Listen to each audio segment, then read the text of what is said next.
শুভ সকাল বন্ধুরা। তো সবাই কেমন আছো আর পুজো কেমন কাটিয়েছো? আশা করি সবাই খুব ভালো আছো আর পুজোও খুব ভালো করে কাটিয়েছো। তা আজকে আমি কী রান্না করছি সেটা তোমাদেরকে দেখাচ্ছি, ঠিক আছে?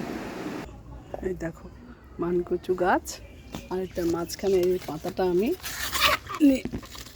নিয়ে রান্না করবো। এই দেখো, দেখেছো?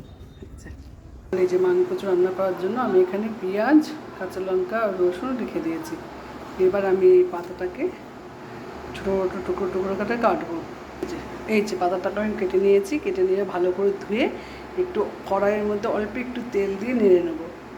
এই যে কড়াই আমি দিয়ে দিয়েছি, এবার এটাকে একটুখানি হালকা করে নেড়ে নেবো। নেড়ে নিয়ে এই যে নেড়ে নিয়ে করে মিক্সারের বাটিতে দিয়ে দিয়েছি। এর সঙ্গে আমি লঙ্কাগুলো দিয়ে দেবো, দিয়ে ভালো করে পেস্ট করে নেবো। এই যে পাতাটা আমার বাটা হয়ে গেছে। এবার কড়াইয়ের মধ্যে তেল দেবো। এই যে রসুনগুলো আমি একটু থেতো করে নেব। এই যে রসুনগুলো আমি থেতো করে নিয়েছি, একটু থেতো করে কড়াইয়ে তেলও দেওয়া হয়ে গেছে। এবার এর মধ্যে আমি একটু প্রথমে 2-4 দানা চিনি দেবো। চিনি দিলে কি পেঁয়াজটা লাল লাল রঙ হয়। আর একটু কালো জিরে, একটু শুকনো লঙ্কা দিয়ে তার মধ্যে রসুন থেতোগুলো দিয়ে দেবো। লাল লাল করে ভাজা হয়ে গেছে। এবার আমি এর মধ্যে কুচানো পেঁয়াজগুলো দিয়ে দিলাম। পেঁয়াজটা একটু নেড়ে থেকে তার মধ্যে লবণ আর হলুদ দিয়ে এর মধ্যে দিয়ে দিচ্ছি লবণ